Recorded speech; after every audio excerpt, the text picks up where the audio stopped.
बिस्मिल्लाहिर्रहमानिर्रहीम, अस्सलाम वालेकुम, गुड मॉर्निंग, वेलकम टू सुनो पाकिस्तान। मैं हूं आपका होस्ट अजीम राना और मेरे साथ हमेशा की तरह मौजूद हैं हिना न्याजी। हम उम्मीद करते हैं कि आप जहां भी होंगे खैरियत से होंगे, बिल्कुल ठीक होंगे और अपनी सुबह का आगाज जो है वो बेहतरीन तरीके से कर चुके होंगे। जैसे कि हमारे पास यहाँ पे कॉफी चाय मौजूद है, आप लोग भी कॉफी के मग्स लेकर किचन से आ जाएं और हमारे साथ बाकायदा हमारे साथ आप शामिल सफर हों, क्योंकि 2 घंटे की ये ट्रेन चलेगी और हम कोशिश करेंगे कि हर 15-20 मिनट बाद एक स्टेशन पर रुकें और एक इंटरेस्टिंग जो स्टोरी है वो आपके साथ शेयर करें। तो बगैर किसी डिले के आज का प्रोग्राम एक खूबसूरत बात के साथ इसका हम आगाज करेंगे। मुफक्किर, शायर और मुसव्विर खलील जिब्रान की बड़ी ही खूबसूरत बात है कि किसी शख्स के दिल और दिमाग को समझने के लिए ये मत देखो कि वो क्या हासिल कर चुका है, बल्कि ये क्या हासिल करना चाहता है, इस चीज पर गौर करना चाहिए। और ये बिल्कुल दुरुस्त बात की है कि इंसान के गोल्स क्या है, उसके एम्स क्या है, वो उसका टारगेट क्या है, ये चीज जो है सही तायुन करती है उसकी शख्सियत का, बल्कि ये नहीं कि वो ऑलरेडी उसके पास क्या है, क्योंकि हो सकता है वो उसको विरासत में कोई चीज मिल गई हो और हम लोग समझ बैठे कि वाकई बड़ा कामयाब आदमी है। कामयाब आदमी है,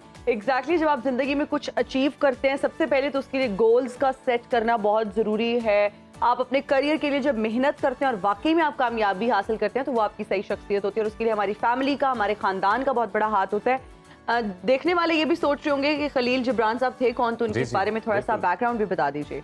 मुफक्किर, शायर और मुसव्विर खलील जिब्रान लेबनान के शहर बशरा में पैदा हुए और अपने ख़ानदान के साथ बहुत कम उम्री में अमरीका चले गए थे। खलील जिब्रान मुफक्किर और शायर होने के साथ एक मुसव्विर भी थे। उन्होंने अपनी मुसव्वरी में कुदरत और इंसान के फितरी रंगों को पेश किया। उन्हें जदीद अरबी ज़ुबान का कादिरुल कलाम शायर माना जाता है और उनकी शायरी फ़िक्र और हिकमत के नए दरीचे खोलती है। इसके अलावा इनकी हमाजहत शख्सियत में शायरी, नसर निगारी और मुसव्वरी उनकी जो है वो तमाम तर सलाहियतों के साथ मौजूद थी। बातरी कैफियत का इजहार मिलता है। ये ख्याल किया जाता है कि जिब्रान विलियम शेक्सपियर के बाद तारीख में तीसरे सबसे बड़े जो हैं वो पढ़े जाने वाले शायर हैं और इनके एक मजमुआ है अल-नबी, जिनका दुनिया की तकरीबन 150 के करीब जुबानों में तर्जमा हो चुका है। बिल्कुल। और द प्रॉफिट, जी, द प्रॉफिट की जो आप बात करें उनके बारे में ये भी कहा जाता है कि आज तक हिस्ट्री में ही वो जो है ना खत्म नहीं हुआ, मतलब वो इतना ज्यादा प्रिंट किया गया। उसको अक्सर होता है कि जो बुक्स बहुत ज्यादा पढ़ी जाती हैं, जीन या नॉवेल्स या ऐसी किताबें, वो आउट ऑफ स्टॉक हो जाती हैं, उनकी अवेलेबिलिटी का मसला होता है। लेकिन द प्रॉफिट की अगर हम बात करें, कभी आउट ऑफ स्टॉक नहीं हुई। उसको बेशुमार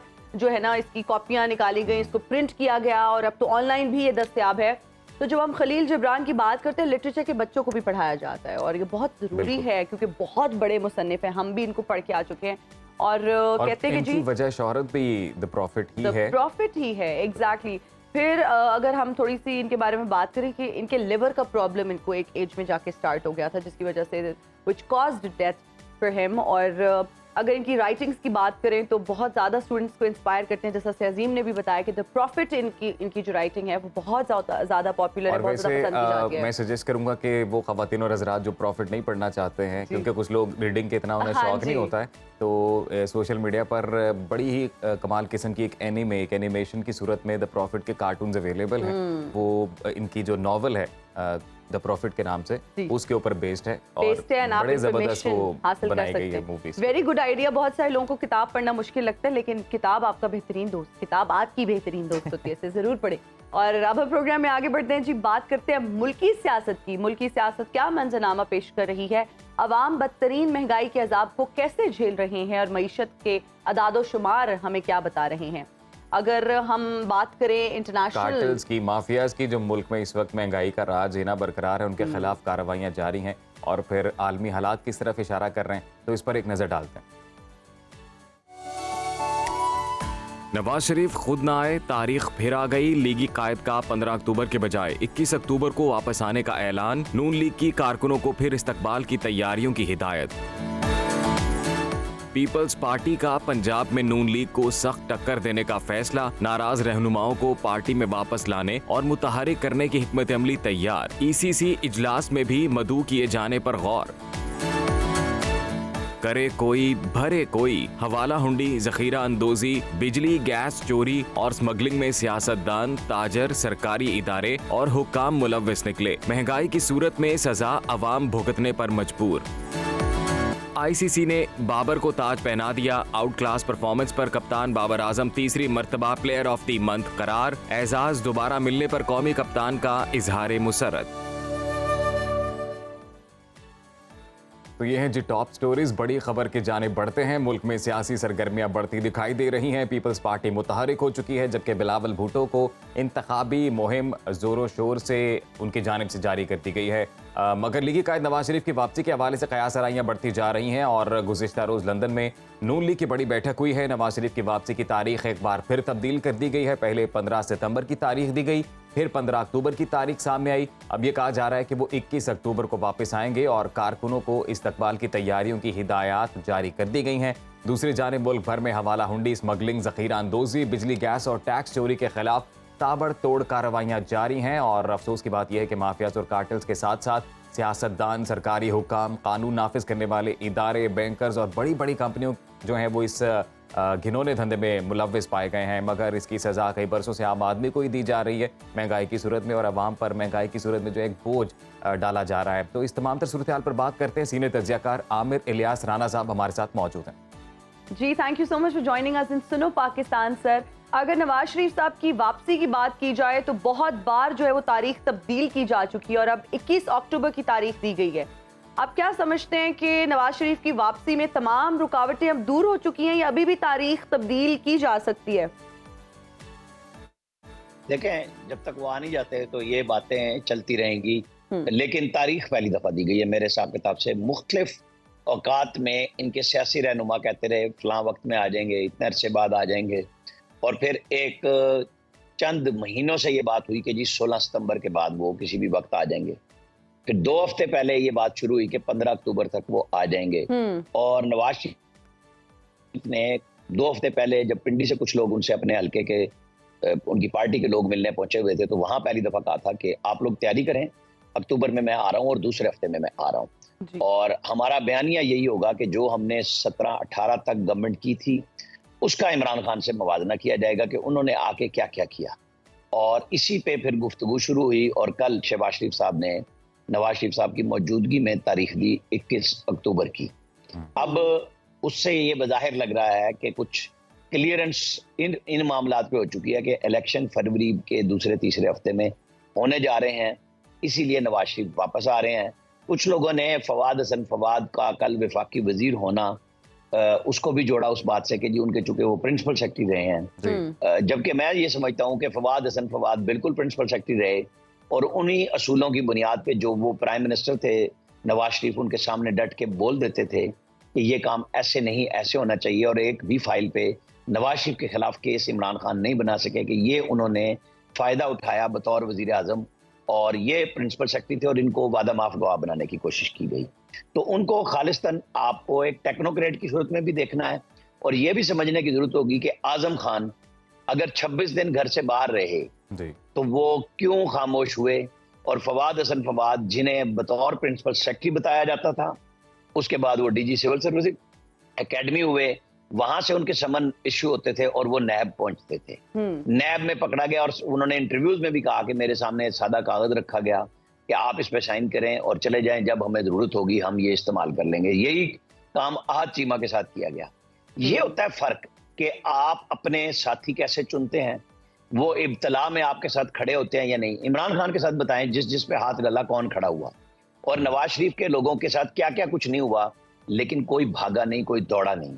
और ना ही ये जो बात होती है ना कि जी देखें 9 मई के बाद क्या हो गया, भाई 9 मई तो नवाज शरीफ ने या पीपल्स पार्टी ने किसी ने नहीं किया, और वो लोग लड़ते रहे, गुफ्तगू सियासत करते रहे, स्टेट पे हमले किसी ने नहीं किए। तो अगर आपको फर्क जानना है तो इस बात पे जानना होगा कि आपने टीम कैसी बनाई थी, वो आपके साथ कहाँ खड़ी है। सारे 2-2, 2.5 साल जेल काट के आए नवाज शरीफ के लोग, इसी तरह पीपल्स पार्टी के लोग बड़े लंबे अरसे तक जेल में रहे, लेकिन हुआ क्या? राना साहब, आपने दुरुस्त निशानदेही की है, जो टीम बनाई गई उसका यकीनन नवाज शरीफ साहब को तो फायदा हुआ, टीम का आवाम को भी सर कोई फायदा हुआ?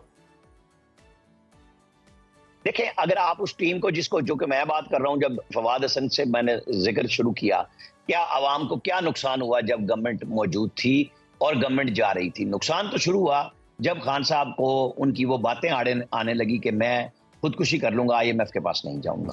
वहां से बिगाड़ पैदा हुआ हमारी मईशत में, और फिर खिलवाड़ हुआ जब उन्होंने IMF से एक मुआहदा करके उसको सरेआम तोड़ा, बगैर बात किए डीजल पेट्रोल की कीमतें कम की, फिक्स की, सब चीजों के अंदर बिजली के यूनिट में की। मतलब ये वो सियासत थी, राजनीति थी जो पाकिस्तानी अवाम को लॉलीपॉप देने के लिए की गई, ठीक है, हमारे लोग आ गए उसमें, और जो कुछ उसके बाद इमरान खान ने साइफर का चूरन बेचा, आज वो मकबूल लीडर मौजूद हैं उस सूरत में, इसमें कोई शक नहीं है। लेकिन जो किरदार कुशी नवाज शरीफ की गई, जिस तरीके से वो 11 महीने के बाद अब वापसी का प्लान बनाए बैठे हैं, फर्क हमें आपको देखना होगा कि जब वो वापस आते हैं, उनका जो वोटर और उनका जो सपोर्टर है, क्या वो मुतारिक होता है या नहीं होता, या वो 16 महीने की महंगाई के बाद जिस तरह खामोश हुआ है, बददिल हुआ है, बेजार हुआ है, बेहाल हुआ है। अगर तो वो बाहर आ जाता है तो आपको और हमें सियासत एक और नए रुख पे आती है, नहीं नजर आती तो फिर हम आपको किसी और सूरत में देख रहे होंगे। अगर इस्तकबाल ठीक हो जाता है, वो अपनी कैंपेन ठीक चलाते हैं, हमें अब यही जानना होगा आने वाले दिनों में कि पीएमएलएन अपने वर्कर्स को कैसे मुतारिक करती है। आमिर इलियास राना साहब, हम ये भी जानना चाहते हैं कि जब नवाज शरीफ साहब वतन वापस आएंगे तो वो क्या कैंपेन चलाएंगे, इंतखाबी मुहिम चलाएंगे, और फिर उनका इंतखाबी बयानिया क्या होगा? मैंने आपको बता दिया, उनका बयानिया अपनी हुकूमत होगी। वो इस 16 महीने पे बात नहीं करेंगे। जिस तरह इमरान खान 4.25 साल की वफाकी हुकूमत पे कोई लफ्ज नहीं बोलने के लिए तैयार, और 9.5 साल केपी की हुकूमत पे एक लफ्ज बोलने के लिए तैयार नहीं। पहले 5 साल में केपी में वो कहते थे मैंने पुलिस इस्लाहत की, और उसके बाद जिस तरह पंजाब में इनकी हुकूमत आई, जो पंजाब में पुलिस के साथ इन्होंने किया इंतकाम के हवाले से, तो उसमें तो वो पार्टी उसी तरह शामिल हो गई जिस तरह पीपल्स पार्टी और नून लीग थे, एक ही जैसे हो गए ना। अब फर्क आएगा बयानिए का कि नवाज शरीफ का वो बयानिया जो वो कहते हैं कि जब मैंने 13 में इक़्तिदार संभाला था, दहशतगर्दी थी, अंधेरे थे, मैंने उनको दूर किया, चीजें ठीक की। अगर तो वो अवाम में बिक जाता है, वो चल जाता है, तो मुकाबला कुछ और तरह से होगा, और हमें और आपको उसका वाच करना होगा कि आने वाले दिनों में, क्योंकि शहबाज शरीफ साहब से मेरा कल राब्ता हुआ था, वो अगले हफ्ते का कह रहे हैं कि मैं आ रहा हूं, तो जब वो आते हैं यहाँ, मरियम नवाज मुसलसल अपनी सोशल मीडिया टीम को मुतारिक कर रही हैं, सियासी बयानिया अब बनने शुरू होगा। अच्छा राना साहब, सियासी बयानिया जो है वो नया बनाया जाएगा, सियासी बयानिए की सियासी जमातों के दरमियान जो एक जंग है वो तो यकीनन जारी रहेगी, लेकिन साइमल्टेनियसली हम देख रहे हैं कि कानूनी जंग भी जारी है, और आपने यही बात की तरफ निशानदही की कि अब इंतखाबात के हवाले से कुछ क्लियरेंस मिली है, जिसकी वजह से तारीख जो है अब फाइनली अनाउंस की गई है नवाज शरीफ साहब की जानिब से। लेकिन जो कानूनी मामलात हैं, क्या उस हवाले से भी कोई क्लियरेंस नजर आ रही है आपको उनके मामले में? देखिए, नवाज शरीफ साहब के पास हमें समझने की जरूरत है कि केस क्या है। उनको एवनफील्ड में सजा हुई है, उनको सजा हुई है अल अजीजिया में। एवनफील्ड जो केस बना था उसमें मरियम नवाज, कैप्टन सफदर बरी हो चुके हुए हैं, और जस्टिस आमिर फारूक थे जो उस वक्त चीफ जस्टिस नहीं थे। जब नैब की टीम उनके सामने खड़ी थी तो उन्होंने कहा चलो यार कोई पेपर वो दे दो जिससे नवाज शरीफ ही मालिक साबित हो जाए। ये जो आप पेपर लेके फिर रहे हो, जो एहतसाब अदालत में एक फोटोकॉपी वो लिए फिर रहे थे, जिसकी कोई कानूनी हैसियत नहीं थी, जिसे उन्होंने कोई 13 दफा कहा नैब की टीम को कि मुझे वो पेपर दो जो बरतानिया से किसी कानूनी मावनत के सिलसिले में आया हो, तो वो नहीं दे सके। उसके बाद उन्होंने नवाज शरीफ का पेपर मांगा था, तो मेरे हिसाब किताब में वो 2-3 पेशियों की ही बार है, केस खत्म हो जाएगा। दूसरा, वो जो आप और हम बात कर रहे हैं मुसलसल इस्टेब्लिशमेंट और अदलिया का जो इकट्ठ था नवाज शरीफ के खिलाफ, अल अजीजिया में जब जज अरशद मलिक ने बयान भी दे दिया, उनको नौकरी से भी निकाल दिया। अब तो वो दुनिया से ही चले गए, उनको नौकरी से निकाला मिसकंडक्ट पे, जब उन्होंने बताया कि मुझसे फैसला लिया गया और मुझसे साइन करवाए गए। एक केस में उन्होंने बरी कर दिया, दूसरे में सजा दी, और ये भी बताया कि मैंने इस फैसले में क्या लकूना छोड़ दिया कि नवाज शरीफ अपील करेंगे तो बरी हो जाएंगे। उस वक्त लेकिन सईद खोसा साहब ने राना साहब बहिश्ती जेवर की तरह छोटी सी बात में जो कर लेने दें, बहिश्ती जेवर में जन्नत के लिए जो रास्ता लिखा गया ना किताब में, उस तरह उन्होंने रास्ता बनाया कि पाकिस्तान में वीडियो फोरेंसिक का क्या असूल होगा। उस वीडियो को दुनिया मान रही है, यूके में सजा हुई एक चैनल को इस बात पे कि वो फोरेंसिक वीडियो हुई इंटरनेशनल मेयार पे और ठीक हुई। वो केस भी कोई ज्यादा नहीं चलेगा, अदलिया आपको 16 के बाद नजर आएगी, और मेरे हिसाब किताब में तो फुल कोर्ट ही बुनियादी तौर पे तमाम फैसले करने जा रही होगी अगले 2-3 हफ्तों में। जब 2 जजेस बंदयाल साहब जा चुके होंगे, उनकी सीट खाली है, एक पहले से खाली हो जाएगी, हो चुकी है, तो वो जब 17 जज बैठ के फैसले करेंगे, इस मुल्क का मसाइल का हल तभी होगा। यहाँ पे चूंकि बेंचेस पे आए और जिन लोगों ने तनकीद की कि जनाब खुद, जिसमें फायद ईसा साहब जो नामजद चीफ जस्टिस है, उनका था कि आप पहले तय कर लें कि बेंच कौन बनाएगा, सुओ मोटो किस तरीके से लिए जाएंगे, कानून बन चुके हैं, आप उसको नहीं मान रहे।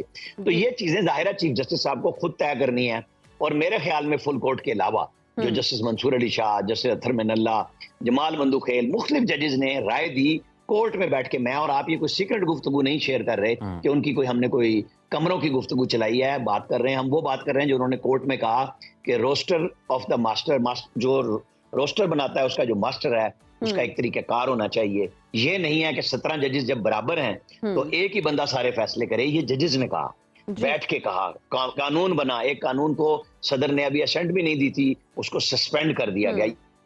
ये भी फकीदुल मिसाल काम था। तो ये चीजें जब हम आप तय करते हुए देखेंगे, मेरा ख्याल है कि वो केस अब बड़ी क्लैरिटी के साथ है कि वो जनरल बाजवा इमरान खान की मिली भगत से वो बनाए गए, सजाएं दिलवाई गई ताकि वो जो रजीम चेंज का ऑपरेशन था वो किया। और आज पाकिस्तान जिस बेहाली में है ये उसी का शाखसाना है। जी। अच्छा राना साहब, पीपल्स पार्टी की बात करते हैं तो chairman people's party Bilawal Bhutto ने ये शिकवा किया है कि इस वक्त हर किसी के लिए लेवल प्लेइंग फील्ड नहीं है, तो मुल्क को चलाने का जो पुराना तरीका है वो छोड़ा जाए। तो बिलावल भुट्टो अब किसके लिए लेवल प्लेइंग फील्ड की बात कर रहे हैं? उनकी तो मैं तो बुनियादी तौर पे बड़ा क्लियर हूं कि उन्हें विफाक की निगरान हुकूमत में हिस्सा नहीं मिला। उन्होंने सिंध का वजीर आला अपनी मर्जी का बनाया, उनकी कैबिनेट पीपल्स पार्टी की मर्जी की नहीं आई। फिर जिस तरीके से इलेक्शन कमीशन ने असर्ट करके तमाम अफसरों के तबादले करवाए और मुसलसल हो रहे हैं, कल पुलिस वाले बदले गए, SHOs बदले गए, उस पे पीपल्स पार्टी का वो जो सिस्टम, आपको पता है आर्मी चीफ की इंडस्ट्रियलिस्टों और ताजरों से मुलाकात में कहा गया था कि हम सिंध में सिस्टम तोड़ेंगे। जब वो सिस्टम टूट रहा है तो वो बहुत बड़ी, आप देखें ना, बिलावल भुट्टो आसिफ अली जरदारी की जितनी भी फार्चून है उसके बेनिफिशरी हैं, बराह रास्त और अकेले बेनिफिशरी हैं। तो वो जो मसला है गुड कॉप और बैड कॉप का हमारे यहाँ शुरू से है कि जरदारी साहब ने कह दिया इलेक्शन कमीशन ही डेट देगा और पहले मामलात इक्तिसादी ठीक कर लें, फिर इलेक्शन भी हो जाएंगे। तो वो अपने अपने लिए फिर रास्ता मांग रहे हैं कि सिंध के अंदर पीपल्स पार्टी की वापसी हो जाए। वो जो उखाड़ पुछाड़ शुरू हुई है वो बेशक कर लें, लेकिन उनके सिस्टम को उखाड़ने के लिए उनके खिलाफ निशाना ना बने, वो दोनों रास्ता बना रहे हैं और सियासी लोग यही कुछ किया करते हैं। 2018 में भी जरदारी साहब पे बड़ा भारी वक्त था जब जनरल फैज साहब ने तय करवाया था, जनरल बाजवा ने तय कराया था इमरान खान ने कि वहां GDA की सूरत में एक अलायंस बना के एक हुकूमत पीपल्स पार्टी के एंटी लाई जाएगी, लेकिन जरदारी साहब ने कामयाब गेम की और GDA साइडलाइन हो गया और पीपल्स पार्टी दोबारा आ गई। जरदारी साहब अब भी वही कुछ कर रहे हैं। बिलावल को पब्लिक में जाहिर है उन्हें निकालना है, इलेक्शन का माहौल बनाना है। देखिए आप मुझे बताएं, 15 साल से आप मुसलसल इक्तदार में हो और अब आपको वहां हैदराबाद में पानी की याद आए। जब आप 15 साल से इक्तदार में हो तो आप कहेंगे बिलावल हाउस में भी पानी टैंकर से आता है। तो ये सोचने का और मेरा ख्याल है बड़ी शर्म का मकाम है सब लोगों के लिए जो हुक्मरान रहे हों कि वो क्या करते रहे हैं और किससे मुतालबा कर रहे हैं। क्या सिंध के हैदराबाद शहर में पानी का मुतालबा विफाक से होना चाहिए या बलूचिस्तान या KP की गवर्नमेंट से होना चाहिए कि किसने देना था?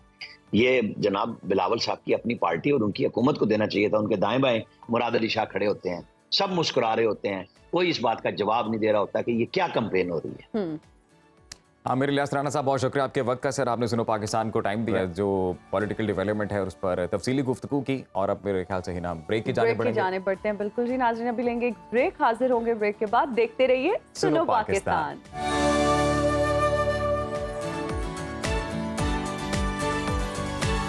और हम हाजिर हैं ब्रेक के बाद। आप देख रहे हैं सुनो पाकिस्तान। प्रोग्राम में आगे बढ़ेंगे और बात करेंगे शोबाए तालीम की। तो इस हवाले से पंजाब हुकूमत का बड़ा इकदाम सामने आया है। निजी शोबे के साथ मिलकर सरकारी स्कूलों की तालीमी मयार को बेहतर बनाने की जो कोशिशें हैं वो जारी हैं और पंजाब के 1000 स्कूल्स का इंतजाम निज़ाम मुस्लिम हैंड्स के स्पुर्द करने का असूली फैसला किया गया है। और इस हवाले से एक हफ्ते में कवायद व ज़वाबित और जो MOU है उसके अमूर तय करने की भी हदायत दी गई हैं। इसके साथ मुस्लिम हैंड के ताउन से पाकिस्तान के बड़े अस्पतालों के शोबा इमरजेंसी को भी अपग्रेड करने पर गौर किया जा रहा है। इसके अलावा मुस्लिम हैंड्स की अगर बात की जाए तो ये फलाही तंजीम दुनिया के 50 से ज़ायद ममालिक में इमदादी और तरक्याती मंसूबों पर काम कर रही है और पाकिस्तान में भी मुतादिद शोबों में फलाही सरगर्मियों में मसरूफ़ है। तो मज़ीद इसकी डिटेल्स हम खुद ही जान लेते हैं। हमारे साथ मैनेजर PR मुस्लिम हैंड्स रेहान ताहिर साहब इस वक्त सुनो पाकिस्तान में मौजूद हैं, उनसे बात करेंगे। रेहान ताहिर साहब, वेलकम टू सुनो पाकिस्तान। सबसे पहले तो हमारे देखने वाले नाजरीन को मुस्लिम हैंड्स के बारे में बताइएगा कि ये तंजीम है क्या और ये किस तरह से काम करती है। बहुत शुक्रिया आपका जी। और ये मुस्लिम हैंड्स पाकिस्तान की नुमाइंदगी कर रही है दुनिया के इस वक्त 52 से ज़ायद ममालिक के अंदर। हमारे 6 इंटरनेशनल फंड रेजिंग ऑफिस हैं जिसमें बरतानिया, France, Canada, south Africa, Turkey और अमेरिका शामिल हैं, जहाँ से हम पाकिस्तानी डायस्पोरा बिलखसूस जो मुस्लिम डायस्पोरा है वो हमारे साथ बड़ा वेल इंगेज है और पूरी दुनिया के अंदर बिला तफरीक बगैर किसी रंग, नस्ल, मज़हब के हम इस खिदमत खैर का काम सर अंजाम दे रहे हैं, चाहे वो अफ़गानिस्तान की बात हो, चाहे वो श्रीलंका के दूर दराज इलाकों में तालीमी हवाले से बात हो। तालीमी प्रोजेक्ट अगर बांग्लादेश की मैं बात करूं तो वो भी एक मिसाल है। सूडान का सबसे बड़ा यतीम बच्चों का जो इदारा है उनमें से एक इदारा मुस्लिम हैंड्स चला रहा है। माली, नाइजर, इसमें मुस्लिम हैंड्स के तालीमी इदारे, और पाकिस्तान की अगर बात की जाए बिलखसूस तो यमन के बाद दूसरा बड़ा खिदमत का जो ऑपरेशन है वो मुस्लिम हैंड्स पाकिस्तान में चला रहे हैं। हम पाकिस्तानी हैं, हमारे जो चेयरमैन हैं वो भी पाकिस्तान से और पाकिस्तान से ख़ास मोहब्बत रखते हैं। तो 52,000 से ज़ायद बच्चों की जिम्मेदारी इस वक्त तालीमी शोबे में मुस्लिम हैंड्स के पास है। और हम अपने स्कूल्स के ज़रिए, जो मुस्लिम हैंड्स के अपने स्कूल्स हैं जिनके अंदर हम यतीम, गरीब, नादार, मिस्कीन की कफ़ालत प्रोग्राम के ज़रिए उनको तालीमी मेयारी तालीम देने के लिए अपनी खिदमत अंजाम दे रहे हैं। वहाँ पर गवर्नमेंट ऑफ पंजाब के ऑलरेडी 2018 से जो स्कूल 200 के करीब स्कूल हमारे पास इस वक्त मौजूद है वो भी हम अल्हम्दुलिल्लाह चला रहे हैं। अच्छा, ये जो अभी आपने खबर ब्रेक की है इसके जी हम ये भी जानना चाहते हैं कि फीस स्ट्रक्चर क्या है आपके स्कूल्स में हमारी खिदमत के हवाले से। जी, फीस स्ट्रक्चर की जो बात की जाए, देखिए ये जो गवर्नमेंट के स्कूल होते हैं इसमें गवर्नमेंट की कोई फीस नहीं होती। जो ऑलरेडी, पहले इस चीज को अंडरस्टैंड करना जरूरी है, जो मुस्लिम हैंड्स के स्कूल्स हैं वहां पर यतीम, गरीब, नादार और मिस्कीन कैटेगरी के जो बच्चे हैं उनके लिए तालीम मुकम्मल फ्री है। 80% हमारी ख्वाहिश होती है कि इसके अंदर वो बच्चे हों जो कि माशरे के डिप्राइव्ड कम्युनिटी के बच्चे हों और उनको खड़ा कर दिया जाए मेरे और आपके बच्चों के साथ। और 20% बच्चे वो होते हैं जिनका ताल्लुक अच्छे घरानों से होता है, जो पे कर सकते हैं।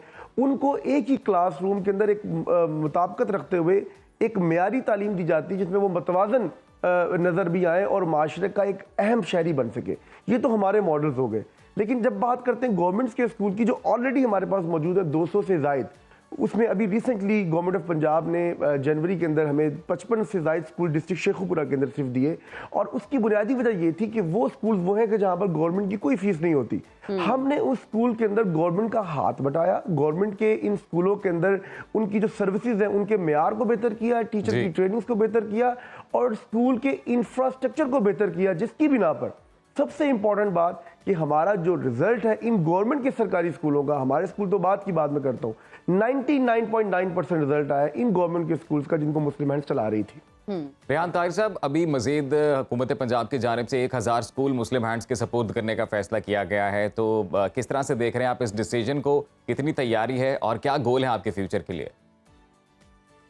देखिए, इसमें जो हमारा ऊपर गवर्नमेंट ऑफ पंजाब का ये एहतमाद है उसकी बुनियादी वजह मैं आपको बताता हूँ, वो बड़ी साफ है कि सबसे पहले तो ये था कि जो स्कूल्स हमें ऑलरेडी मिले उनकी पूरी कारकर्दगी को वज़ीर-ए-आला पंजाब साहब ने देखा, जो इस वक्त कायम मुकाम मोहसिन नकवी साहब हैं।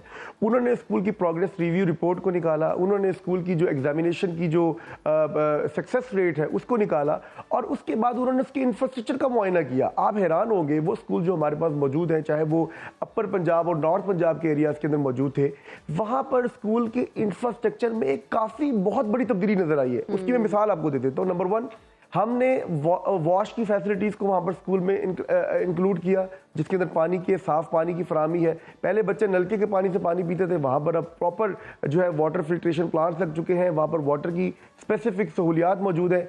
वॉशरूम्स की अगर बात की जाए तो आपको पता है प्राइमरी स्कूल के अंदर बच्चों का कॉन्सेप्ट ही नहीं था वॉशरूम्स का, तो वहाँ पर जो डिफरेंटली एबल जो हमारे चाइल्ड है उनके लिए भी रैंप लगाए गए, वहाँ पर स्पेशल उनके लिए फैसिलिटीज़ को किया गया। तीसरी बात है कि स्कूल के अंदर, प्राइमरी स्कूल के अंदर 4 कमरे हैं, तो 5 क्लासें और कमरे 4 हैं, वहाँ पर कमरों को जो है शामिल किया गया।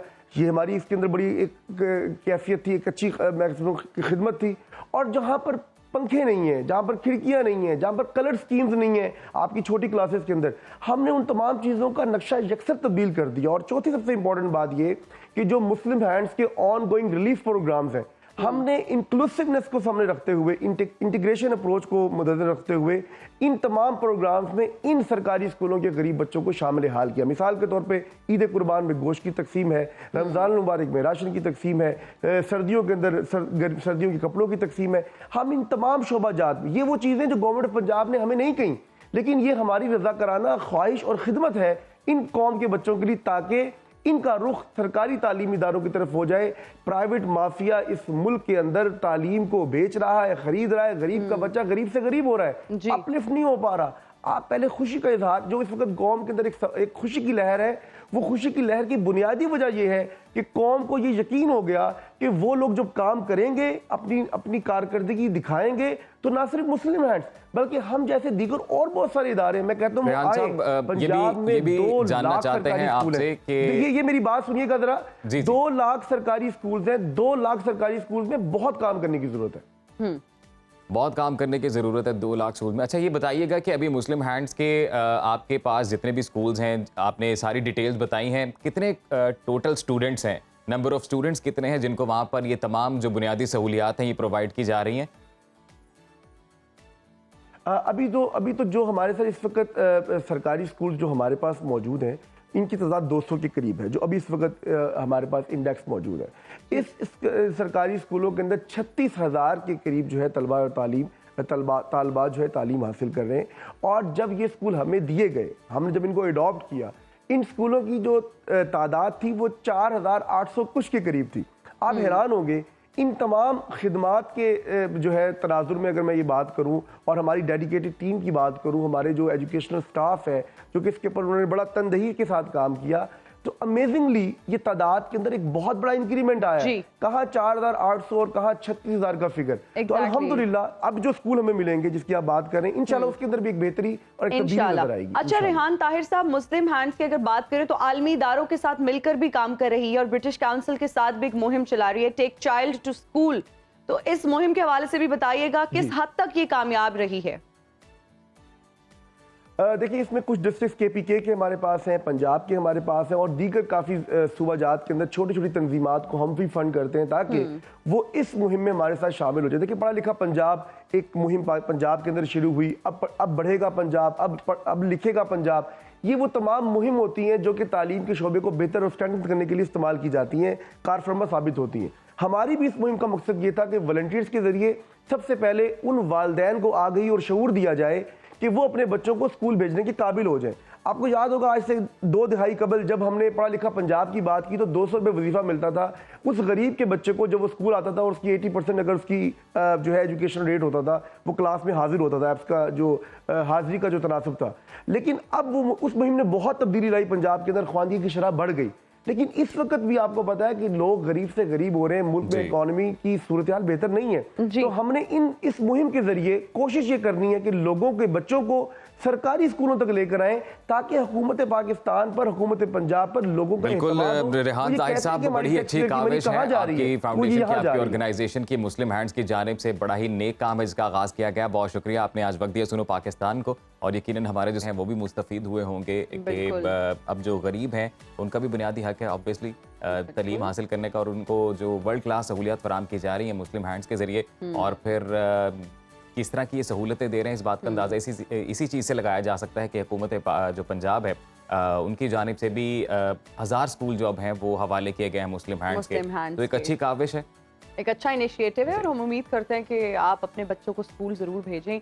और अगर महंगाई की बात करते हैं और फिर इन्फ्लेशन की बात करते हैं तो बहुत सारे लोग ये कहते हैं कि गरीब आवाम की हम बात करें, स्पेसिफिक उस तबके की, तो बच्चों को स्कूल नहीं भेजा जाता और ये बताया जाता है कि जी फ़ी बहुत ज़्यादा है।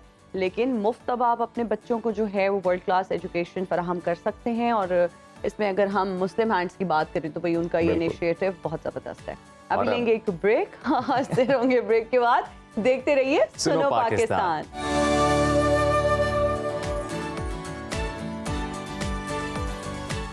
Welcome back after the break. अब हम बात करते हैं सदारती अवार्ड याफ्ता मज़ाहिया अदाकार लहरी की, जिनको मद्दाहों से बिछड़े 11 बरस बीत गए हैं, और लहरी ने अपने जुदागाना अंदाज की बिना पर उस वक्त के मायनास मज़ाहिया अदाकारों आसिफ जाह, नज़र और मुनव्वर ज़रीफ की मौजूदगी में खुद को मनवाया।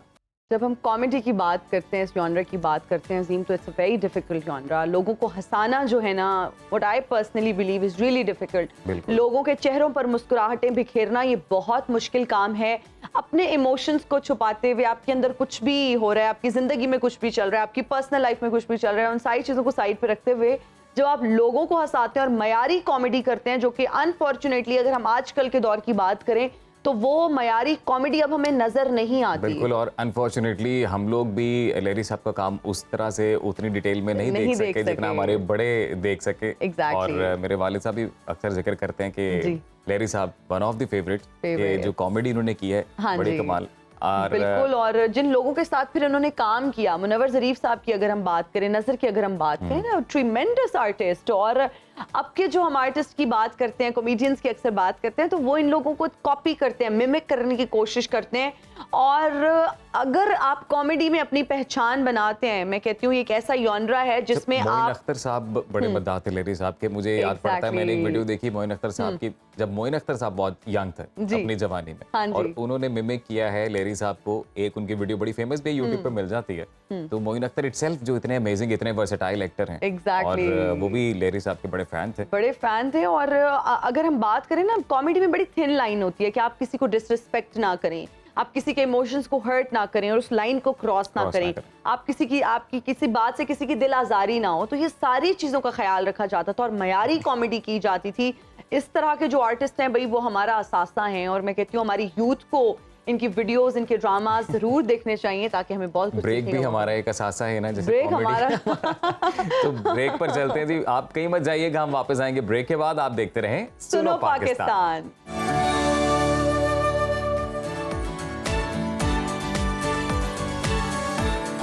वेलकम बैक जी। कल क्या होने वाला है और उसके बारे में तो रब की ज़ात ही बेहतर जानती है, मगर कुछ अलूम ऐसे हैं जिनको सीख कर इंसान मुस्तकबिल के बारे में पेश गोई कर सकता है, और बाज़ औक़ात ये पेश गोइयाँ सच भी साबित होती हैं। इस वक्त पाकिस्तान की जो सूरत हाल है, हर बंदा यही सोच रहा है कि कल क्या होगा, मुस्तकबिल में पाकिस्तान के सियासी और मुआशी मामलात किस तरफ जाने का इम्कान है। इस पर बात करने के लिए हमारे साथ मौजूद हैं astrologer Sadia Arshad sahiba. Thank you so much for joining us in Suno Pakistan. Sadia, कैसी हैं आप? My pleasure always, and thank you so much. I am अल्हम्दुलिल्लाह वेरी गुड। Good to आपका know. बहुत बहुत शुक्रिया। Thank you. अच्छा, बहुत सारे लोग, सादिया, सबसे पहले तो एशिया कप को लेके बहुत ज्यादा परेशान है।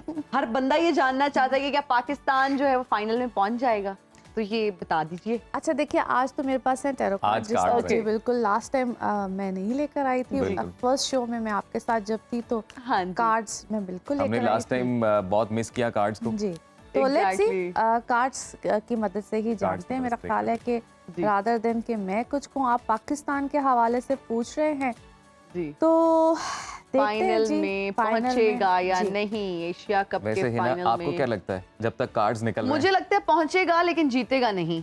ये अच्छा। मेरी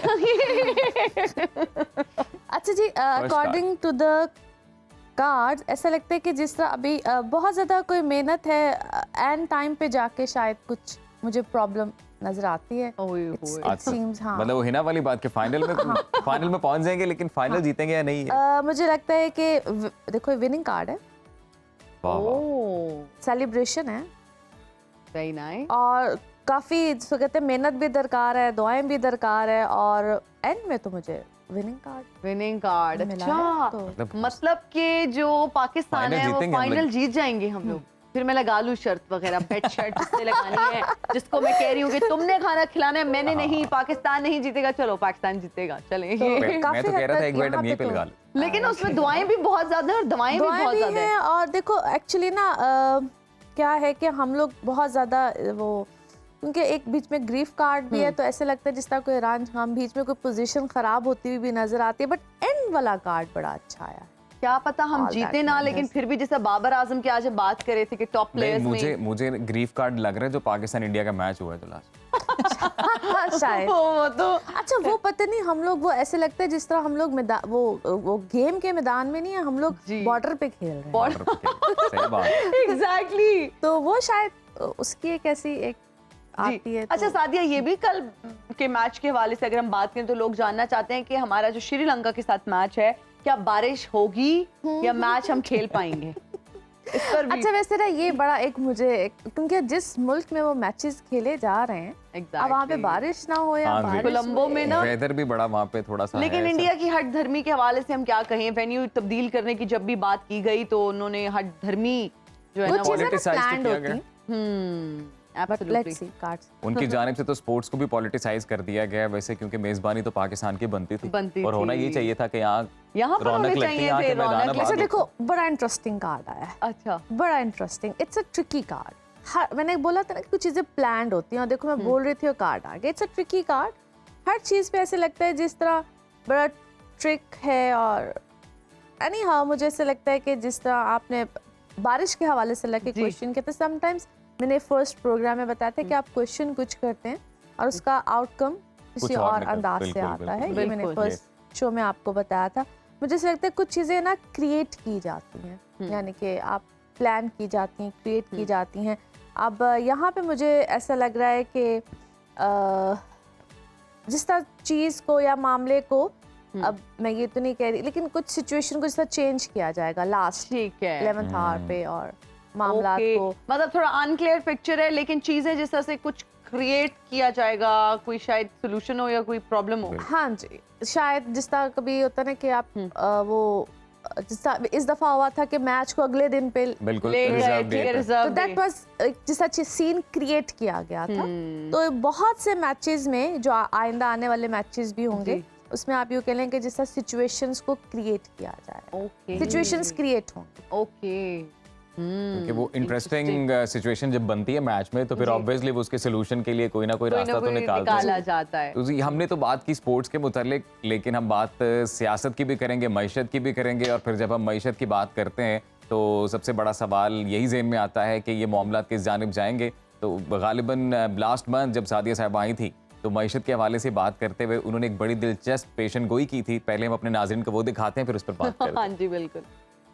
पर्टिकुलर क्वेश्चन है कि इस गवर्नमेंट के हवाले इस से गवर्नमेंट के जाने के बाद जो केयरटेकर गवर्नमेंट है, क्या वो आएगी और क्या वो स्टैंड कर सकेगी पाकिस्तान के लिए? बड़ा कड़वा सच होगा ये, ठीक है। और हाँ, पिछली गवर्नमेंट के साथ इनका कनेक्शन रहेगा, इनसिक्योर ये गवर्नमेंट रहेगी, पैसा जो है वो आपको आएगा ज़रूर इस गवर्नमेंट में। अच्छा, ठीक है, पैसा यानी कि पैसे मतलब आएंगे, जो वादे हुए पैसे थे आएंगे। वो मुकम्मल होने का वक्त है। हाँ होंगे, कुछ किसी हद तक होंगे, बट मैं आपको कहूँ कि हम पूरे गम से, तकलीफ से निकल जाएंगे, तो ऐसा तो नहीं होने वाला। अब एक बड़ी अजीब सी बात है कि देखिए, ये होता है अबंडेंस कार्ड, ठीक है, ये पैसों का कार्ड होता है, मनी। सही। सारी सूरत हाल में जो एक पॉजिटिव बात निकली है मेरे ख्याल से, तो वो यही है कि पैसे आ रहे हैं। हाँ जी, पैसे तो आएंगे, बाकी तो और कोई आए ना है, पैसे आने चाहिए। पैसे आएंगे। सबसे इंटरेस्टिंग बात जो थी ना सारी सूरत हाल में, वो ये थी कि पैसे आएंगे। आ रहे हैं। अजीम, फिर पैसे आ रहे हैं। पैसे आ रहे हैं। मुझे लग रहा है कि अभी जो ऑपरेशन स्टार्ट किया है हुकूमत ने और उसके मुस्बत असरात आना शुरू हुए हैं। सादिया साहिबा, ये बताइएगा कि ये तो मेकशिफ्ट अरेंजमेंट्स हैं, ये कोई परमानेंट सोल्यूशन तो नहीं है। परमानेंट थोड़ी सिचुएशन कैसी रहेगी मईशत के हवाले से? देखिए, इसीलिए शायद वो उस वक्त जो भी सिचुएशन निकली, क्योंकि ये होते हैं कि आप उस जिस वक्त आप क्वेश्चन करते हैं, that is actually at the moment उसके जो आंसर्स आपको मिलते हैं। तो इसलिए मैंने कहा था ये जो कार्ड्स में भी उस वक्त आप सुन रहे थे, सभी सुन रहे थे कि वो एक बड़ी अजीब सी सूरत है, हालांकि पैसे आ जाएंगे, लेकिन वो हम मुकम्मल उस सूरत हाल से शायद नहीं निकल पाएंगे। अब आपका जो क्वेश्चन है रिलेटेड कि क्या इन अ लॉन्ग रन, तो वो अब मैं शायद देखते हैं कि क्या सिचुएशन आती है। तो देखिए, कुछ चीजें माजी से, इसको हम कहते हैं क्लिंग फ्रॉम द पास्ट, माजी की कुछ चीजें हैं, ठीक है, और एडवेंचर ही हो रहा है इस वक्त हमारे साथ, ठीक है। उसमें कामयाबी है, देखिए, एडवेंचर है, एडवेंचर में कामयाबी भी है, एडवेंचर में सक्सेस है, लेकिन ये मुझे शेर नजर आ रहा है कामयाबी। सक्सेस है ना, कामयाबी मिल रही है आपको, और बहुत सी पॉसिबिलिटीज जो हैं वो निकल रही हैं। चेंज है, अ बिग चेंज, इस वक्त एक बहुत बड़ा चेंज आएगा, ठीक है, चेंज आएगा। और एक शख्स है जो कि अकेले बहुत कुछ कर रहा है। अभी पिक्चर आपको बाहर से नजर आ रही है, सूरत हाल आपको बाहर से नजर आ रही है, और वाओ, दैट्स इंटरेस्टिंग। ओके, जो चीज़ें हैं ना वो एक की जा रही हैं, या प्लेफुलनेस है, जो एक, इसको हम क्या कहा जाए, कि चीज़ें जो बनाई जा रही हैं, और मेरे अपने ख्याल में इसको लेट गो किया जाए। लेट गो का मतलब है कि ये भी आर्जी तौर पे जो चीज़ें हैं लेट गो होंगी। इसमें थोड़ा सा हमें स्मार्टली बहुत सी चीज़ें की जाएंगी, होगा, और ये सिलसिला अभी कंटिन्यू रहेगा, ठीक है, ये कंटिन्यू रहेगा। और इसको बहुत से लोग ना हम कंपैरिजन करते रहेंगे। देखिए, कंपैरिजन कार्ड है, ठीक है, कंपैरिजन कार्ड है, हम इसको कंपैरिजन करेंगे, मुख्तलिफ गवर्नमेंट्स के जी comparisons कंपैरिजन करेंगे, और ये सिलसिला अभी लंबी देर तक चलेगा, ठीक है। और ये देखिए, ये है जिसको हम कहते हैं, जिस तरह हम चीज़ों को कहते हैं ना कि अब लोगों को इंटेरोगेशन की जाएगी, हाँ जी, एहतसाब की तरफ बढ़ेंगे। एहतसाब, ये देखिए इंटेरोगेशन हो रही है, ठीक है। और जो भी इस वक्त ट्रांसफॉर्मेशन ज़बरदस्त, अभी बहुत सी आपको फाइट नजर आएगी, इंटेरोगेशन होगी, फाइट होगी, ट्रांसफॉर्मेशन होगी। This is a transformation card, बहुत बड़ी एक चेंज आएगा और अभी इसकी कंटिन्यूटी रहेगी और ये positive transformation, very nice, very positive, nice. Very चले, we positive. Expect a positive change in future. अच्छा, अगर हम नवाज शरीफ की वतन वापसी की बात करें तो कोई आपको चांसेस लग रहे हैं कि मियां साहब वतन वापस आ जाएंगे? है तो बड़ा आपका इंटरेस्टिंग क्वेश्चन, और मेरा ख्याल है कि इससे रिलेटेड भी हमने लास्ट बिल्कुल बिल्कुल, हाँ जी, 21 जो डेट है वो अनाउंस भी वैसे कर दी है उन्होंने। लेकिन इससे पहले 2 तारीखें पहले भी दी गई थी और वो जी। दोनों तब्दील हुई हैं। अब जी। 21 अक्टूबर की तारीख अनाउंस की गई है पीएमएलएन की जानिब से। कि क्या बनता है और वो आते हैं या नहीं आते। हमारे कार्ड्स में पहले देखते हैं वो आते हैं कि नहीं आते। चलिए, ये तो अब जाहिर है, देखते हैं क्या निकलता है। अच्छा जी, वाह, ओके, इंटरेस्टिंग। अच्छा जी, ये कुछ ऐसी सूरत हाल होगी कि ओके, अब कोई फैसला आएगा, जी, डिसीजन, ठीक है, कोई डिसीजन आएगा और ये काफ़ी हद तक डिसीजन पे और बड़ा स्ट्रॉन्ग किसी पर्सनालिटी का डिसीजन है। ये स्ट्रॉन्ग पर्सनालिटी को जो है रिप्रेजेंट करता है, ये उस पे जो है वो डिपेंडेंट रहेंगे। और अब इसको ये कार्ड है, अब इसका मैं आपको मतलब समझाती हूँ। यानी कि ना, ये एक होता है ना, कनेक्शन होता है, होली सोली कनेक्शन, ये उस पे जो है वो काफ़ी हद तक इन्हिसार करेंगे। वही जो इस वक्त नवाज शरीफ साहब है, ही इज़ वेरी इम्पेशेंट, वो इस वक्त बड़े इम्पेशेंटली, अगर दूर का फैसला है, impatiently he is waiting for that. लेकिन अभी मुझे ऐसा नहीं लग रहा है जल्दी कुछ ऐसा। ही इज़ वेरी इनसिक्योर, ठीक है, इस वक्त बड़े इनसिक्योर हैं वो बाय हिमसेल्फ। और अब इसको this is actually you guys can read, ठीक है, ठीक है। ये गिल्ट में मतलब वो गिल्टी हैं क्या अभी? इसको या वो महसूस करेंगे। या वो महसूस करेंगे? जी, वो महसूस करेंगे, या ये हो सकता है ऐलान करके भी हो सकता है कि चीज़ जो है वो पीछे की तरफ जाए, या एक होता है कि क्योंकि ये जो डेट दी गई है, मुझे लगता है कि इसका एक सर्कल कंप्लीट हो जाएगा और उसके बाद आई थिंक थोड़ा सा हो सकता है इस फैसले में कोई मायूसी ना आ जाए। ओके, चांसेस है मायूसी, जी, ऐसा लगता है। मैं नहीं कह रही कार्ड्स पे है। कार्ड्स, अच्छा वैसे कार्ड्स जो बड़ा फैसला बता रहे हैं कार्ड्स, जी, तो वो फैसला इन अ पॉजिटिव वे या नेगेटिव वे? कि ये कार्ड आपके सामने आया, बस आप इसी को देखें और हाँ, ये तो कार्ड्स कह रहे हैं जी। जी, कार्ड्स कह रहे हैं, लेट्स सी, हाँ बिल्कुल, जी, लेट्स सी क्या होता है। Exactly, let's see. और अगर हम दूसरी जाने सियासी जमातों के साथ मुकाबला चलता है, जी। तो चेयरमैन तहरीक इंसाफ के बारे में भी निकालते हैं कार्ड्स। मुस्तकबिल आप उनका क्या मुस्तकबिल देखती भी हैं? देखते हैं, क्योंकि लोग वो भी डेफिनेटली जानना चाहते हैं। बिल्कुल जी, बहुत ही पॉपुलर जमात है और पीपल वांट टू नो। अब देखते हैं उनके बारे में कार्ड्स क्या कहते हैं। जी, चेयरमैन पीटीआई से मुताल्लिक और जो है हिना पूरी दिलचस्पी के साथ सिर्फ कार्ड्स को देख रही हैं। बहुत ज्यादा, यहाँ पर तो मैं शदीद दिलचस्पी के साथ देख रही हूँ कि what's going to happen. Let's see, क्योंकि मेरे अलावा हमारे अवाम भी जानना चाहते हैं कि भाई पीटीआई चेयरमैन जो है। अच्छा देखिए, अभी तो ऐसा है, दिस इज एक्चुअली, ये होता है, actually it's very hard to say, लेकिन मुझे ऐसा लगता है कि अभी चीज़ें जो है वो उनके लिए, देखिए लास्ट टाइम भी उनके लिए नंबर 4 निकला था, इस दफ़ा भी नंबर 4 ही है। तो कुछ चीज़ें जो है वो पोस्टपोन मुझे होती हुई उनके लिए भी नज़र आती हैं, ठीक है, भी पोस्टपोन होंगी। और अभी कुछ चीज़ें ना ख्वाब की तरह हैं, लाइक अभी कुछ क्लैरिटी अभी मुझे नज़र नहीं आती, चीज़ें भी स्लो डाउन हैं। और मुझे ऐसा लगता है कि okay, that's an amazing card for him, amazing card. इसको हम कहते हैं कि ही इज़ एक्चुअली, जो भी वो हैं, वो जिस तरह से भी है ना, कुछ चीज़ें, कुछ लोग होते हैं वो अपनी ही फील्ड के मास्टर होते हैं, गुरु होते हैं, बिल्कुल। जो भी है। तो ये एक उस तरह का कार्ड है उनके लिए। और ओके, फिलहाल तो मुझे ऐसा लगता है कि कोई माइंड गेम हो रही है, कोई इस टाइप की चीज़ है, कोई इस टाइप के मामला खान साहब के साथ आपको लग रहा है कोई हाँ माइंड जी, गेम हो? अभी वो आइसोलेटेड हैं, ज़बरदस्त, बहुत ज़्यादा आइसोलेटेड हैं। और ये जो सबसे पहला कार्ड था ना इनके लिए, वो ये बताता है कि कुछ ऐसी चीज़ें जिसको हम कहते हैं मोरालिटी से, यानी कि अखलाकियात से रिलेटेड, जो उनके साथ अभी इतनी अच्छी नहीं हो रही हैं या इस टाइप की चीज़ है। बट दूसरी अच्छी चीज़ है कि वो भी ही इज़ एक्चुअली कूल, वो ठीक है, वो अपनी जगह पे जो भी जिस, लेकिन अभी अच्छी कोई चीज़ें उनके साथ नहीं हो रही हैं। कुछ कंडीशंस आएंगी उनके साथ, कुछ हो सकता है उनको कोई ऐसी कंडीशंस बताई जाएं, अच्छा, कुछ सेटलमेंट हो, कंडीशंस हो। अब ओके नथिंग, वो शायद किसी भी कंडीशन को नहीं एक्सेप्ट नहीं करेंगे।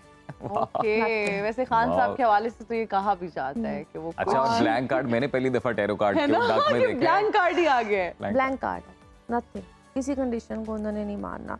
और स्टिल वो मुझे इस वक्त बहुत ज़्यादा बर्डन में लगता है। जी, चेयरमैन पीटीआई के हवाले से हम बात कर रहे हैं और बड़े इंटरेस्टिंग कार्ड्स और कुछ माजी से रिलेटेड लोग इस वक्त उनके साथ, या जो भी लोग थे या जो लोग थे वो शायद जुड़ जाएं, सामने आए, जुड़ जाएं, but very silently, very silently. कुछ अंदर हो सकता है इस वक्त भी कोई खिचड़ी पक रही है, क्या हो रहा है, मतलब पुराने लोग आस्तीन का सांप भी बन सकते हैं। जी हो सकता है कुछ इंटरेस्टिंग सिचुएशन जो है वो इस वक्त पैदा हो रही है, और मे बी नवंबर तक ये सारी सूरत हाल क्लियर हो जाए। नवंबर के Yes, नवंबर। चलें, वेरी इंटरेस्टिंग। तो इसको हम सम अप किस तरह से करेंगे? अभी तो फिलहाल कुछ नहीं होने वाला, ठीक है। नवंबर तक कोई सिचुएशन क्लियर होगी और कोई कॉम्प्रोमाइज, कोई ऐसी चीज आएगी सामने जरूर। उनको कॉम्प्रोमाइज Compromise करना इवेंचुअली पड़ेगा। करना पड़ेगा। और ये जो आपने पुराने लोगों की बात की, ये भी बड़ी इंटरेस्टिंग थी कि या तो शायद वो साथ जुड़ जाएं या फिर उनके हवाले से कुछ चीजें। देखिए, एक्चुअली मैं आपको इसको सम अप करके देती हूँ। कुछ ऐसी चीजें हैं जो कि कंडीशंस बनेंगी, ठीक है, ऐसी सूरत हाल बनेगी, कंडीशंस में वो आएंगे, कॉम्प्रोमाइज वो करेंगे जरूर, बट इतनी साइलेंस में ये चीज होगी कि वो बाहर से कुछ और समझ में आएगा, अंदर से कुछ और हो रहा हमें भी कुछ तो समझ आ ही गया है। सादिया, हमें भी कुछ समझ आ ही गया है। You guys are very intelligent. तो अब हम नवाज शरीफ साहब और नून लीग और पीपल्स हाँ, party, Noon league and people's party, क्योंकि कंपटीशन जो है वो किसकी खासा हुकूमत? तगड़ा नजर आ रहा है। हाँ जी, तो क्या बिलावल को हम देख रहे हैं अगला वजीर आजम? लेट्स सी जनाब, देख लेते हैं, बिलावल के हवाले से भी देख लेते हैं कि हमने वैसे दुल्हा और शादी से रिलेटेड कोई सवाल नहीं किए, लोग ये भी जान आपसे रिलेटेड हो आपसे इसके बाद आपसे रिलेटेड सवाल बिल्कुल बहुत जरूरी है। अगली दफा इंशाल्लाह हम कोशिश करेंगे कि हम अवामी सेगमेंट रखें जिसमें आप हमें कॉल्स कर सकेंगे। आप अपने कोई भी डिसीजंस हैं, कोई भी चीजें जो आप चाहते हैं कि टैरो कार्ड्स को रीच करते हुए हम आपको बताएं, तो सादिया अरशद वैसे इंशाल्लाह माय है ना, प्रोग्राम ये में भी अवामी सेगमेंट ही है, क्योंकि लेकिन हम इस पे बात सिर्फ सियासत, मईशत और खेलों की कर रहे हैं। तब आपकी तो पर्सनल अगले लाइफ सेगमेंट में पर्सनल लाइफ से मुतालिक बात करेंगे, कि लेकिन जॉब उस कब, जी जी मेरे ख्याल से नेक्स्ट एपिसोड का जो आगाज है वो आज से हम करते जाएंगे। डन, हाँ, कि क्योंकि- आपकी शादी कब नहीं होगी? आपकी इसके बाद आपका पूछने वाले अच्छा, ये बड़ा एक आम सा क्वेश्चन होता है ना कि मेरी शादी कब होगी, हाँ या जी। कब होगी, फैमिली में होगी, out of family. This is actually so much common question. अच्छा जी, अभी हम करे हैं PMLN versus Noon league Who's going to versus stand नहीं, out? कोई एक क्वेश्चन कीजिए, अच्छा, क्योंकि कोई- आज हमेशा एक पीपल्स सवाल। पार्टी का फ्यूचर हम पहले हाँ, पीपल्स People's पार्टी का Party। जान लेते हैं। भाई बड़े मुतहरिक आजकल हमें नजर आ रहे हैं, और बिलावल से रिलेटेड। जी, जी बिलावल से रिलेटेड। टाइम इज शॉर्ट, अच्छा मुकाबला जी, सख्त है। Very nice. आप भी जो वो जो परसेप्शन दे रहे हैं ना अपने बारे में, इट इज़ वेरी एक्सीलेंट, और बहुत से नए इंकशाफात उनकी पर्सनालिटी को लेकर, उनसे रिलेटेड बड़े अच्छे मामलात जो है वो सामने आएंगे। वाह, वेरी नाइस कार्ड रिलेटेड, अच्छा, very strong card, in fact very मस्त है। Very nice.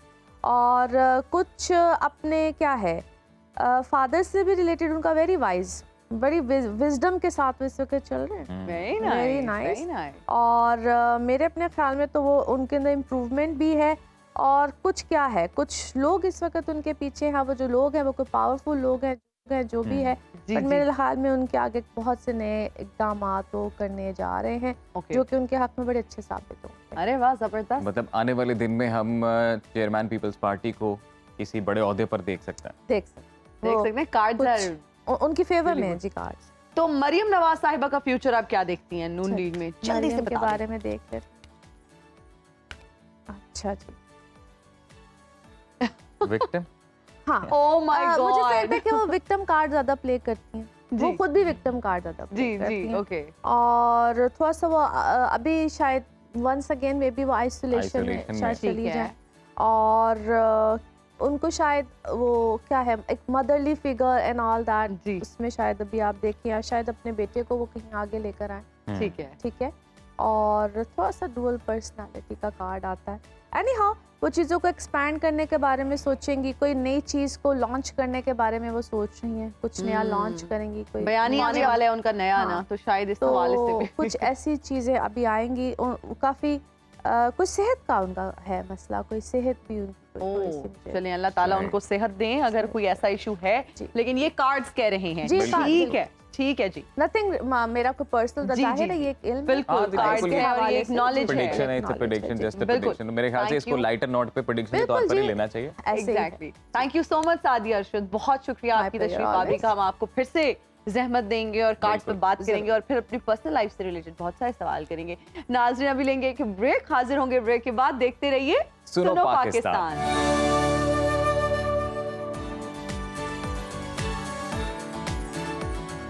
Welcome back after the break जी। मुल्क में मौसम की तब्दीली के साथ ही मुतअद्दिद जो अमराज हैं वो तेज़ी से फैलने लगे हैं। कौमी इदारा सेहत इस्लामाबाद ने एक हफ्तेवार रिपोर्ट जारी की है जिसमें तशवीशनाक अदाद-ओ-शुमार सामने आए हैं और इस रिपोर्ट के मुताबिक गुज़िश्ता हफ्ते मुल्क में 1,38,000 से ज़्यादा मलेरिया के केसेस रिपोर्ट हुए हैं, जबकि हैज़ा और गैस्ट्रो की 2 लाख से ज़्यादा जो मरीज़ हैं वो सामने आए हैं। टाइफाइड से तकरीबन 9,000 और इन्फ्लुएंजा से 30,000 जबकि डायरिया से 11,000 अफराद मुतासिर हुए हैं। इसी पर बात करेंगे। हमारे साथ मौजूद हैं डॉक्टर आसिफ हुसैन और माहिर ग़िज़ाइयत हैं doctor Ayesha Siddiqa. Thank you so much for joining us in Suno Pakistan. कैसे हैं आप दोनों? Thank you. अच्छा डॉक्टर साहब, अगर हम डिजीजेस की बात करें तो हैजा, मलेरिया, टाइफाइड आजकल बहुत ज़्यादा हो रहा है, तो क्या वो सिम्टम्स हैं? क्योंकि हम पाकिस्तानी हर चीज़ में घर में ही कोई टोटका इस्तेमाल कर लेते हैं, तो क्या वो सिम्टम्स हैं जो अगर इंडिकेट होना शुरू हो तो हमें फौरन डॉक्टर के पास जाना चाहिए या फिर टेस्ट करवाना चाहिए? हाँ, मलेरिया की बात करें तो मलेरिया में सबसे इम्पोर्टेंट चीज़ है कि बुखार होगा और साथ शिवरिंग होगी। अच्छा। बुखार के साथ अगर आपको शिवरिंग हो रही है जी और बुखार आपको 24 घंटे में एक साइकिल आ रहा है जी। तो इसका मतलब है ये मलेरिया है। Okay you should see your doctor. Okay. ठीक है। हैजा के ये कि उल्टियाँ और पेचिस लगते हैं, वो पेट खराब होता है, वो हैजा तो ऐसे प्रेजेंट करेगा। अच्छा, मलेरिया और डेंगू दोनों ना मच्छर से फैलते हैं जी। और दोनों की सिम्टम भी ऑलमोस्ट ना सिमिलर होती ठीक है। हैं। दोनों में बुखार होता है, दोनों में शिवरिंग होती है। लेकिन डेंगू में साथ ये भी होता है कि आपको इतनी शदीद दर्दें होती हैं, इसको कहते हैं बोन ब्रेकिंग फीवर ना, कि जैसे हड्डी टूट गई है ना, फ्रैक्चर हो गए। अच्छा। डेंगू का दूसरा जो सिंपल नाम है वो बोन ब्रेकिंग फीवर भी है। फीवर भी है। तो इतना शदीद दर्द होती है ना हड्डियों में, जोड़ों में, कि बंदे को लगता है जैसे हड्डियां टूट गई। तो ये वाली सिम्टम्स हो तो you should see the doctor के हाँ जी ये ना या मलेरिया ना हो या डेंगू ना हो, और दोनों मच्छर से ही फैलते हैं। ठीक है। और दोनों की सिम्टम भी एक जैसी होती है। ठीक है। इलाज दोनों का डिफरेंट है। तो घर में बेहतर है कि घर में अगर आप उसका इलाज करेंगे तो कॉम्प्लिकेशंस हो सकती हैं। अगर आपने मलेरिया को डेंगू बना दिया और डेंगू को मलेरिया बना दिया, इलाज जो कि डिफरेंट है और एंड रिजल्ट दोनों का और होगा। तो इसलिए बेहतर होता है कि जब भी आपको बुखार हो और साथ शिवरिंग हो तो बेहतर है कि आप फौरन डॉक्टर के पास जाएंगे, मुझे डेंगू या मलेरिया तो नहीं हो गया, क्योंकि आजकल अच्छा। सीजन है ना, बिल्कुल। मच्छर बहुत है, बारिशें हुई हैं, मच्छर है, तो they are very common now. And typhoid? Typhoid का ये होता है जी कि उसमें बंदे को ना आस्ता आस्ता बुखार चढ़ता है। अच्छा। पहले दिन हल्का होगा, फिर अगले दिन और ज्यादा हो जाएगा, फिर अगले दिन और ज्यादा हो जाएगा। आमतौर पे उसमें ना शिवरिंग नहीं होती, लेकिन बुखार ही होता है बंदे को, और बुखार बिल्कुल नीचे उतरता नहीं है। आप पेनाडॉल भी ले लेंगे ना तो बुखार 99 या 100 से नीचे नहीं आएगा। मतलब बुखार चलता ही रहेगा पेनाडॉल लेने के बावजूद भी। और उसमें ये होता है कि वो ग्रेजुअली, इसको कहते हैं स्टेप लैडर। अच्छा। सीढ़ियों की तरह, जैसे सीढ़ियां ऊपर जाती है ना, step by step. Step by step. Typhoid का बुखार हर रोज आने वाले रोज पहले से ज्यादा होता जाएगा, शिद्दत उसकी बढ़ती शिद्दत जाएगी। बढ़ती जाएगी। ठीक है। हम लोग चूंकि डॉक्टर साहब 3 अमराज की आज बात कर रहे हैं स्पेसिफिकली, और चौथी चूंकि डेंगू क्योंकि सीजन भी है उसका। जी बिल्कुल। तो आयशा फिर 1 बाय 1 इनकी ग़िज़ाइयत के बारे में भी हम जानना चाहते हैं। तो सबसे पहले मलेरिया और डेंगू की जो सिचुएशन है, खुदा ना खास्ता किसी को हो जाता है, तो उसमें ग़िज़ा कैसी होनी चाहिए? अच्छा, जैसे डॉक्टर साहब ने बताया कि दोनों की ऑलमोस्ट सेम सिम्टम्स होती हैं, दोनों में फ़ीवर तो होता है, और जब फीवर होता है तो उसके अंदर सबसे पहले आपके मसल्स पे और आपकी जो बॉडी में जो खुलिए हैं, जो सेल्स हैं, उनके ऊपर अटैक होता है। उनकी तोड़ फोड़ हो रही होती है अंदर बॉडी के अंदर, बहुत सारी जो है वो इस तरह की प्रॉब्लम्स जो है हो रही होती हैं। तो उसके लिए जो सबसे इंपॉर्टेंट चीज़ होती है वो ये कि आप फौरी तौर पर अपनी डाइट में प्रोटीन शामिल करें। अब प्रोटीन कौन सी चीज़ों में आता है? दालों में आ जाता है। आप दालों के सूप्स वगैरह बना के पी सकते हैं, यखनी पी सकते हैं, और यखनी में कोशिश करें कि वो गोश्त इस्तेमाल करें जो फैट फ्री हो, चिकनाई से महफूज हो, ठीक है? जैसे कि मटन वगैरह है या फिर चिकन ले सकते हैं, इसकी आप यखनी वगैरह पी सकते हैं और हल्की नमक मिर्च वगैरह रखें उसमें। इसके अलावा आप अंडा जो है वो लाजमी एक जो है वो कंज्यूम करें अगर आपको किसी भी किस्म का बुखार है, क्योंकि उसमें प्रोटीन जो है वो बहुत ज़्यादा मिकदार में मौजूद होता है।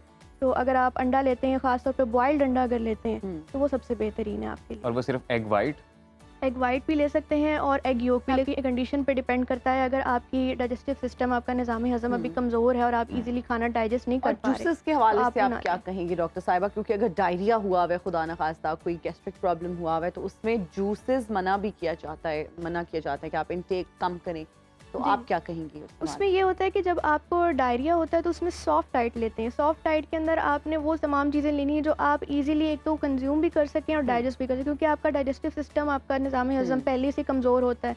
तो सॉफ्ट डाइट में आप जो है वो कोई भी सॉफ्ट फ्रूट ले सकते हैं, जैसे केला है उसे आप मैश करके ले सकते हैं। अगर आप सेब लेना चाहते हैं तो उसकी भी प्यूरी बना के या उसका जो एक पेस्ट सा बना के आप उसे ले सकते हैं। इससे ये होगा कि आपके न्यूट्रिएंट्स जो हैं वो भी बॉडी में जाते रहेंगे और आप इजीली उसे खा भी सकेंगे और डाइजेस्ट भी कर सकेंगे। अच्छा डॉक्टर साहब, हम अगर पेन किलर्स की बात करें, हमारे हाउस होल्ड्स में ये होता है कि जी हम हकीम बने होते हैं, कोई भी दर्द होता है तो हम फौरन से पेन किलर ले लेते हैं और 2 तो फिर हमने लेनी है। तो व्हाट डू यू थिंक, और हमारे नाज़रीन को भी बताइए कि क्या ये सेफ है? सेल्फ मेडिकेशन और फिर पेन किलर्स पे हमारी जो है ना बहुत रिलाई करते हैं कि जी 2 पेन किलर्स खा लो, सर दर्द है, ठीक हो जाएगा। Is it good? उसमें ये कि जो पेन किलर्स है ना, उसमें जो सबसे सेफ पेन किलर है वो पैनाडोल की गोली। अच्छा, पैनाडोल 2 गोलियां मतलब एट ए टाइम खा सकते हैं एडल्ट बंदे के लिए, और 24 घंटे में आप 8 गोलियां तक खा सकते हैं। एंड इफ प्रेग्नेंट वुमेन का भी बता दें, वो भी खा सकती हैं? जी, प्रेगनेंसी में भी पैनाडोल सेफ है, लेकिन अगर किसी को लिवर की प्रॉब्लम है तो फिर उसके लिए पैनाडोल सेफ नहीं है। अदरवाइज पैनाडोल क्वाइट सेफ है। बाकी उसके अलावा जो पेन किलर होते हैं, जैसे ब्रूफन की गोली बहुत मिलती है, डिक्लोरान की बहुत, ये सारे हैं, ब्रूफन है, डिक्लोरान है, डिक्लोफेनेक है, इंजेक्शन भी इन्हीं के आते हैं। इनके फिर अपने साइड इफेक्ट होते हैं। इनका जो सबसे कॉमन साइड इफेक्ट होता है, जो बंदे को नजर भी नहीं आता, ये गुर्दों पे इफेक्ट करता है, ठीक है ना, और स्लोली गुर्दों का जो फंक्शन है वो कम होना शुरू हो जाता है और ब्लड प्रेशर बढ़ जाता है और फिर हार्ट पे उसका प्रेशर बढ़ता है। तो ये हार्ट के मरीजों के लिए और गुर्दों के मरीजों के लिए ये बिल्कुल सेफ नहीं होता। ठीक है डॉक्टर साहब, हम इस पर मजीद बात करेंगे, लेकिन अभी लेंगे एक ब्रेक। हाजिर होंगे ब्रेक के बाद। देखते रहिए सुनो पाकिस्तान।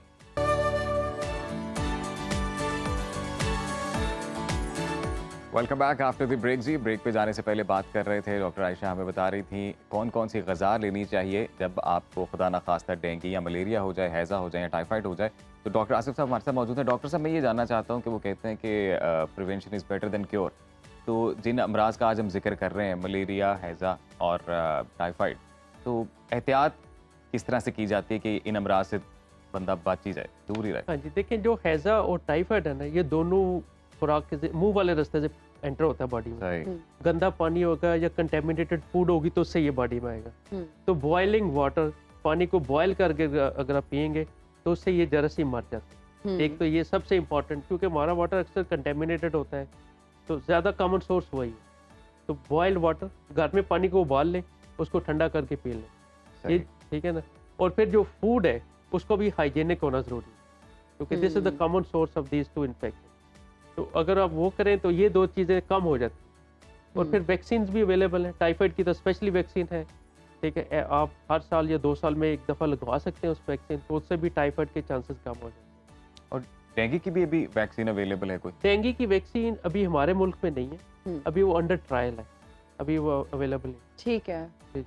अच्छा डॉक्टर साहब, हमने आपसे तो जाना, हम डॉक्टर साहिब से भी जानना चाहेंगे। बहुत सारी जब हमें डेंगू होता है या फिर कोई भी मलेरिया में, अब हमें नहीं पता कि जूसेस आर इफेक्टिव या नहीं। डेंगू जैसे होता है, एक तो पपीते का इस्तेमाल कहते हैं बढ़ा देना चाहिए, फिर वो एप्पल जूस पर बहुत ज़्यादा फोकस होता है। तो what's your comment about it? और क्या हमें मलेरिया में भी ये जूसेस हमारे लिए इफेक्टिव हैं? जी बिल्कुल इफ़ेक्टिव हैं। अगर आप जूसेस लेते हैं तो उससे ये होगा कि फ्रूट्स वगैरह अगर आप लोग वैसे सॉलिड लेते हैं तो वो एक तो इजीली डाइजेस्ट नहीं हो पाएंगे। अगर आप जूसेस लेंगे तो जूसेस के अंदर तो बेतहाशा मिनरल्स और विटामिन्स होते हैं, जो कि इस सिचुएशन में आपके लिए बहुत ज़रूरी होते हैं जब आपको मलेरिया या टाइफाइड वगैरह होता है। क्योंकि मैंने आपको पहले बताया कि आपकी जो बॉडी है उसमें बड़ी तोड़ फोड़ हो रही होती है। जो भी फीवर होता है, कॉमन फ्लू या कोल्ड भी होता है, तो उसमें भी यही कंडीशन होती है। तो जूस से ज़्यादा बेस्ट वे है कि आप अपनी एनर्जी को रिस्टोर कर सकें और आप अपने आप को जो है वो रिफ़्रेश रख सकें, क्योंकि पहले वीकनेस हो रही होती है, लेथार्जिक फीलिंग आ रही होती है, थकावट और हो रही होती है, मसल्स में पेन हो रही होती है। तो इन सब चीज़ों के लिए विटामिन्स और मिनरल्स जो हैं वो बहुत ज़रूरी होते हैं, और उनका बेहतरीन सोर्स जो है वो फ्रूट्स हैं, वेजिटेबल्स हैं। आप इनको जूसेस की फॉर्म में लाजमी कंज्यूम कर सकते हैं। बिल्कुल। अच्छा डॉक्टर साहब, जैसे ही मौसम चेंज होना शुरू हो जाता है, जैसे अब आजकल के वेदर की बात की तो इन्फ्लुएंजा बहुत ज़्यादा लोगों को हो रहा है, बुखार हो रहा है, खांसी, नज़ला, ज़ुकाम, और लोग फिर ख्याल भी नहीं रखते। तो क्या वो प्रिकॉशंस हैं, क्या वो चीज़ें जिनका ख्याल रखना बहुत ज़रूरी है? टेम्परेचर क्योंकि चेंज हो रहा होता है, लेकिन पानी हम वही चिल्ड ही पी रहे हैं, एसी भी हमने वो 16 पे ही चलाया हुआ है आजकल भी। तो क्या हदायत हैं जो आप देना चाहेंगे? एक तो ये कि क्योंकि ये वायरसेस सारे फैलते हैं स्नीजिंग से, कफ से, तो बेहतर होता है अगर आप पब्लिक प्लेस पे जा रहे हैं तो मास्क पहन लें। जैसे कोविड से बचने के लिए मास्क होता है, इस तरह ये सारे वायरसेस से बचने के लिए बहुत इफेक्टिव सिंपल सा तरीका है कि मास्क पहन के आप पब्लिक प्लेस में जाएं।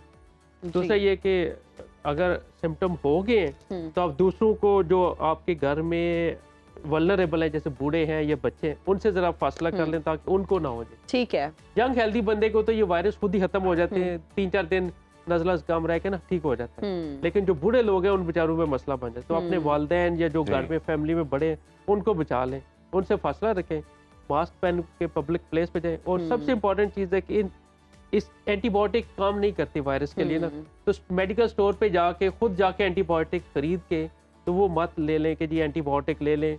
नज़ला ज़ुकाम में एंटीबायोटिक काम नहीं करती, काम नहीं करती। बिल्कुल, यहाँ पर मैं भी एक चीज़ ऐड करना चाहूँगी। अक्सर हमने ये सुना होगा, लोगों को कहते कि जान है तो जहान है, और हम लोग ये सेगमेंट इसलिए आपके लिए लेकर आए हैं कि आपकी रहनुमाई हो, आपकी सेहत का हम लोग को उतना ही ख्याल है जितना आप लोगों को है। और डॉक्टर के साथ साथ हमने न्यूट्रिशनिस्ट को भी बुलाया ताकि प्रॉपर आपको गाइडेंस मिल सके। और अगर थोड़ा सा इसको कंक्लूड किया जाए तो भाई अपनी सेहत का बहुत ख्याल रखें। सेहत बहुत बड़ी नेमत है। मॉर्निंग वॉक पे जाएं, बैलेंस डाइट लें, एक्सरसाइज बहुत ज़्यादा ज़रूरी है, टाइम पर सो जाएं और मोबाइल का इस्तेमाल सोते हुए बिल्कुल ना करें। और बड़े छोटे छोटे स्टेप्स हैं जो आज डॉक्टर साहब ने भी बताया, डॉक्टर साहिबा ने भी बताया कि जिनको अगर हम प्रॉपर तरीके से फॉलो करें तो बड़े मेजर अमराज हैं उनसे बचा जा सकता है। खाने की नो डाउट बात हुई, हिना ने भी अभी बताया वो कि अपनी डाइट को बैलेंस रखें, मुतवाज़न ग़िज़ा खाएं, और इसके अलावा के पब्लिक प्लेसेस में जाते हुए वैसे मास्क पहनना सेफ़ है वो पहने। और आप कई दफ़ा जो है वो नज़ला ज़ुकाम इस जैसी जो बीमारियाँ उनसे भी महफूज रहते हैं। तो आप सब लोग जो है अपना ख्याल रखें, अपने घर वालों का ख्याल रखें। बहुत ही खूबसूरत बात अजीम ने बहुत अच्छे से टॉपिक को कंक्लूड किया है कि अपने लिए, अपने घर वालों के लिए अपना बहुत ख्याल रखें। जान है तो जहान है। बहुत शुक्रिया डॉक्टर साहब, बहुत शुक्रिया डॉक्टर साहिबा। नाज़रीन, हमें दीजिए इजाजत, अपना बहुत ख्याल रखिएगा। अजीम राना और हिना न्याज़ी की जानिब से अल्लाह हाफिज़, अल्लाह हाफिज़, अल्लाह हाफिज़।